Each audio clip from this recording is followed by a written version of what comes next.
So we have our voices as background, so we can chat, and then as soon as the count timer goes down to zero, we go to our presentation. Okay, so everybody can see that we're working here.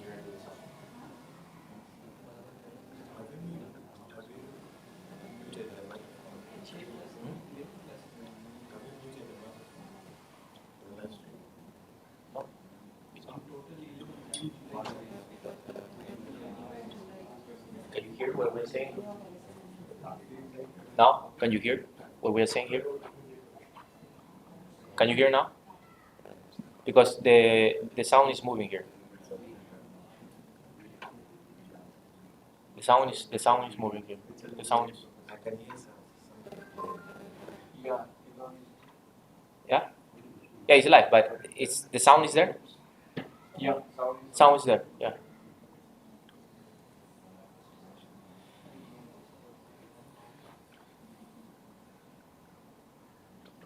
Oops.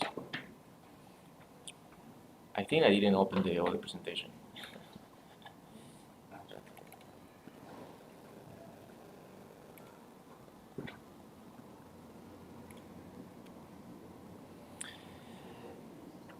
Welcome back to our second talk of the day, and promise to do it in 20 minutes or less. Yes, and something that I always like to point out when anybody wants to open a company is to identify if this idea is an opportunity. Yes. So for this talk, I've created this title, the Idea Accelerator, and this is your screening checklist for a business opportunity. Yes, later, after this lecture of 20 minutes only, I will give to you a template that you will use as a workshop to work in your teams with the ideas that you potentially can develop as a e-commerce store, yeah, that you can use later to create your own stores. But then first, you need to identify if these products or services that you try to offer actually are an opportunity. And this is why it's important, yes, to educate you to detect opportunities. But remember, if you want to get lucky, what do you need? You remember? Prepare. You need to prepare. Yes, and this is why we need to study all these things. The importance of opportunity identification in entrepreneurship, for sure, because if you have identified new material that makes a company more efficient, that can create a better product and at a lower cost, probably you can have a better margin in relation to the competitors. So this identification of opportunity will help to you to determine your competitive advantage, the market size, the growth, and this is everything that we're going to see here. So first of all, the first thing you need to do is to describe the business idea that you have. The most specific that you are in describing this business idea, it will be the best for your future. Yeah? This is what you want to develop. So better to be very specific. I just created a fictitious example. It does not mean that you have to do this. Yes? I just tried to create something to make it visual for you how to do this description. For instance, our example would be upcycling and selling premium second-hand clothing. Premium, yes, that's the word. In this case, that differentiates our second-hand clothes from other second-hand clothes. Why? Because we have detected that in the last years there is an importance of sustainability in the market worldwide, as people take care a little bit much more about what is going on with the environment. So when you use more resources, actually, all this later, when it's all used and they throw it away, it's converted into garbage, and we don't know where the garbage ends. So there are a lot of concern as well for environmental issues in our businesses. And then we'll say, yes, that will target these brands, Ralph Lauren, Emporio Armani, Gucci, Chanel, Burberry, where the idea is we're not going to get the clothes, but then we can think about that later. There should be a personal fit of the business and the founder. And remember, this is fictitious. It's not that I'm opening my store about it. Yes, probably I'm opening my store related to tokenizing trees, but this is something that we can discuss later. Well, importance of aligning the business idea with your personal skills, passions, and risks. Yes, every person has a different tolerance to risks. So there are some entrepreneurs that are more risk takers than others. Yes, some people cannot live with investing all their wealth or all their financial resources they have. Yes, they cannot simple, but other people they like to live at the edge of the hill, right? Yes, it's just personality. Um, you have to highlight the entrepreneurial threats. So you need to know yourself, who you are, what you do, why do you do, what do you want in the future, how do you see yourself in 10 years, or 5, or 3. But you need to know a little bit at least about yourself before making a decision of investing in a business. And then you need to address certain potential challenges in the future. And there is one thing that is for sure happening in the next 10 years for you. I don't know if somebody online can say it, but in the next 10 years, something definitely is going to happen to you and you are not aware of it even. You have not included that variable into your own projection of life. Do you know what is it? Yeah? Can you say? AI, de verdad? Something will happen. Maybe not 10, maybe 15, but it's going to happen sooner or later. That you will get a family. Yes, sooner or later. You will get married or you will live with somebody, you will have kids probably. And that's a variable that will change all the threads in your entrepreneurial endeavor. Yes, because this is a life changer. It's a different variable that usually people doesn't evaluate. Yes, but if you are thinking long term and you know that that's coming, you need or you can be prepared today for that moment. So in our example of upscale second-hand clothes, yes, I would say that I have some sort of risk tolerance and I have passion for fashion, you see here. And I have some sort of e-commerce knowledge, yes, kind of I'm doing this. However, I lack of the experience in fashion and design, yes, so I don't know about the specific fashion, yes, even though, well, maybe I can consume magazines or go to the internet and start researching, but the learning curve probably is too long. In this case, maybe it's a good idea to find a co-founder or a partner that complements my lack of skills. Yes, but these things you need to know so then you can find solutions with the resources that you have available and at hand for you. We need to know for this ideation, we need to understand the customers and we need to understand the product issues. Yes. We build always businesses asking questions. And this is why sometimes I say, guys, why don't you ask questions? The only way how you can, move forward in life is asking questions. Be curious, ask questions, look for the answers. Ask people that they know. Yes, the worst, the no is already there, so it doesn't matter that somebody says no, because that's going to happen. But this curiosity can help you to develop very solid businesses. How the service solves a customer problem. So you need to identify that. The business innovation and differentiation. This is something that we try to do this today. I don't know if you have seen so many classes where they just live stream like this with all these nice backgrounds here, advertising the school. Yes. So this is also kind of innovation and differentiation in education. And the unique cost-effective value proposition. What is what we are offering to you? Yes.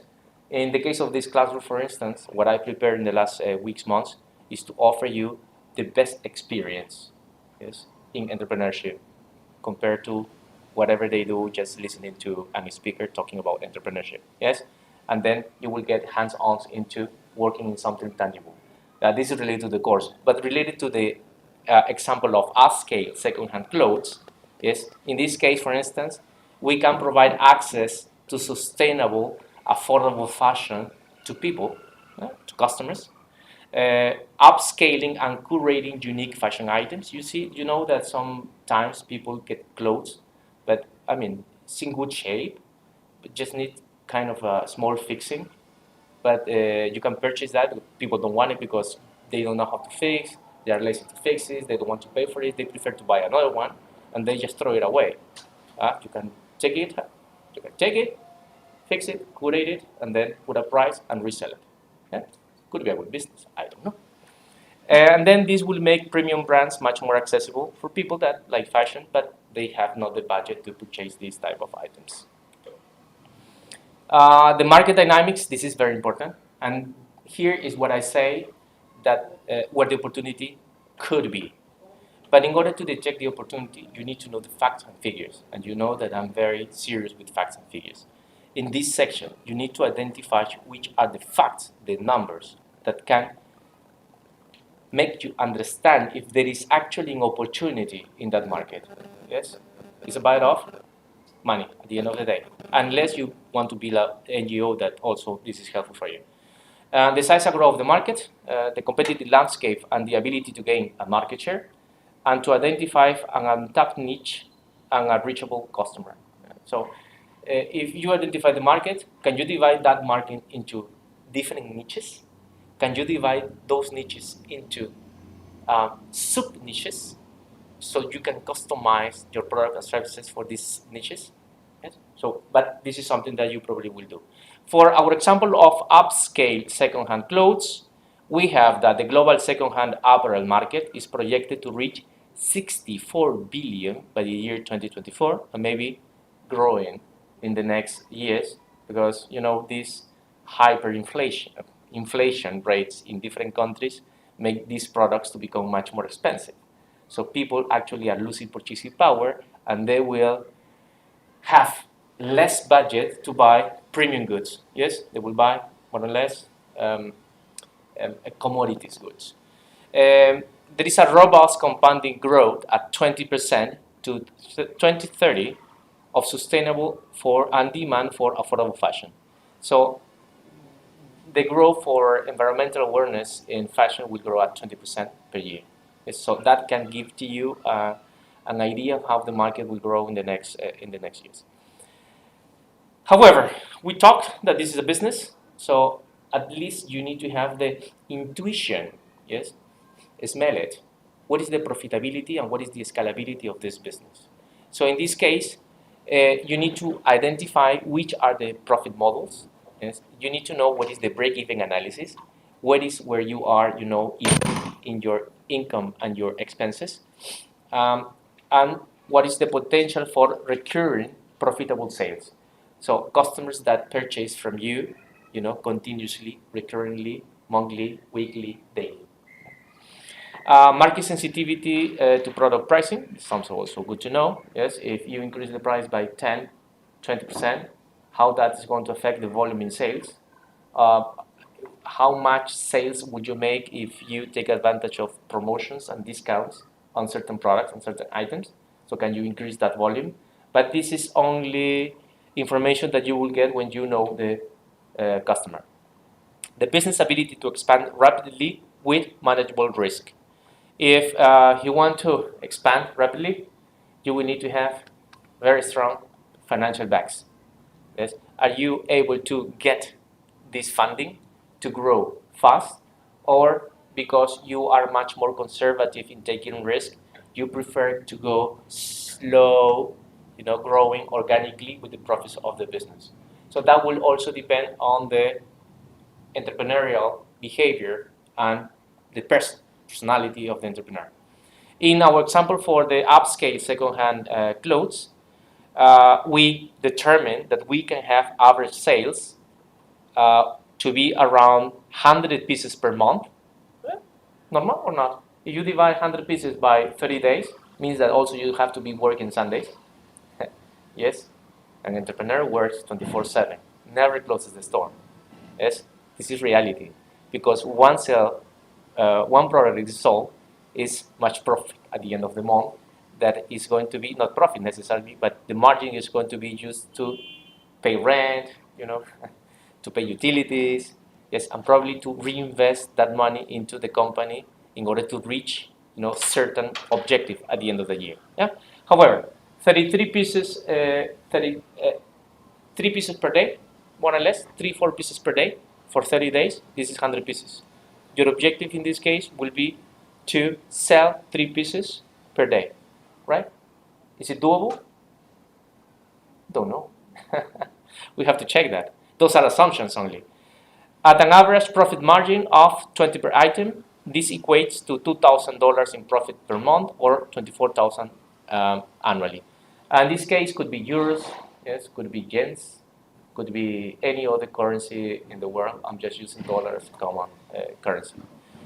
Operating expenses such as website maintenance, marketing, and possible employee wages are estimated at 100 per month, which make it to be 6,000 annually.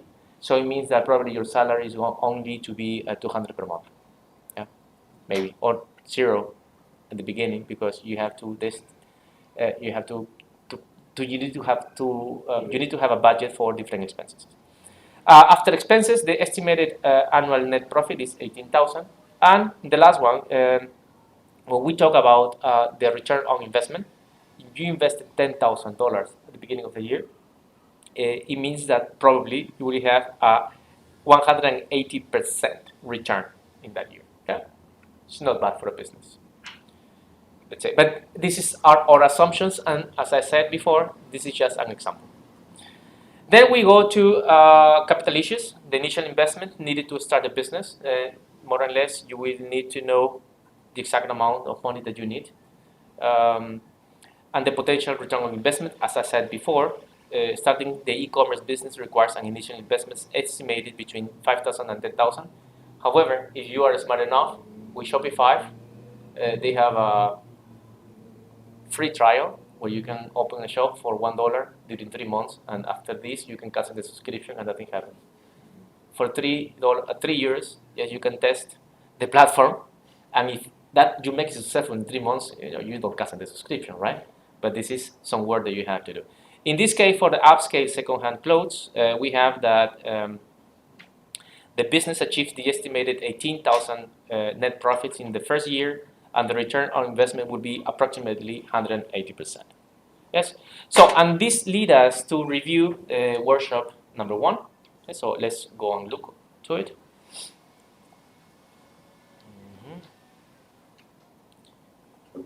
So as I said, you can come here to this.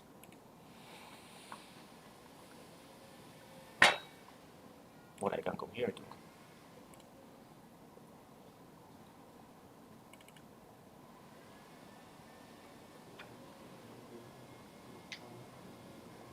I'm opening the file, so we have access to that file.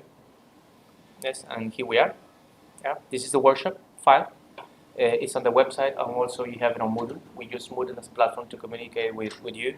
I divided Moodle in bootcamp day 1, day 2, and day 3, and everything is in order of what we are going to cover during this bootcamp. Yeah? So here, what you need to do is to apply the opportunity screening checklist to assess and rate your business idea. If you click on the link, it will send to you to a file that anybody in this world can use it. Yeah, the Google Sheets. Here, for instance, you can write and you can download it, and you can work it on Excel if you want, or you can work it on Google Sheets and with your own account. Doesn't matter. But here, for instance, you have the categories that we have commented on the presentation: personal fit, customer and product issues, market dynamics, profitability and scalability, capital issues, and management team. Yes, I didn't want to cover that, but because this is coming later in the next presentation. However, you have it there. How do we build a business? Answering all these questions as possible that we need to know about that idea. Yes. So in this case, for instance, what you need to do is to write the idea here. Yes. Write the idea, the business idea here, all the ideas that you have, and then start answering all these questions for those ideas in these boxes. So this is going to help you to write. I'll make it bigger. Maybe better. It's not in there. Yeah, thank you. Yeah. Well, yeah, because when I'm presenting, it doesn't allow me to. Yeah, no, here. I hope it doesn't crash. Yeah, and this is the file that opens when you click on that link, and this is the checklist. So you can answer all the questions from the checklist questions is related to any idea. You can write the ideas here, and then you can rank from 1 to 5, being 5 the highest rate for this particular category. So in this case, this will help you to identify where you find many more opportunities for every idea that you have. Okay, which idea is much more an opportunity than others. Okay, so this is related to the workshop. You find the file there. Okay, also we included a QR code in case you are using your phones, so then you can get access to the link and then just send it to your laptops. We use everything here. That was that was an input from somebody from this classroom that helped us to, everybody's going to use the phone. They can use the QR code. Yes, Amir? Excellent. So what is expected for you is participate actively, yes, from now. Bring your ideas, share your ideas, yes, because somebody probably can help you to build that. And collaborate, you work in teams to analyze and evaluate business ideas, fostering a spirit of collective learning and collaboration. Okay, so if you want to know about the example, also, you can get the link for the example that I talk about the upscaling. Let me go here.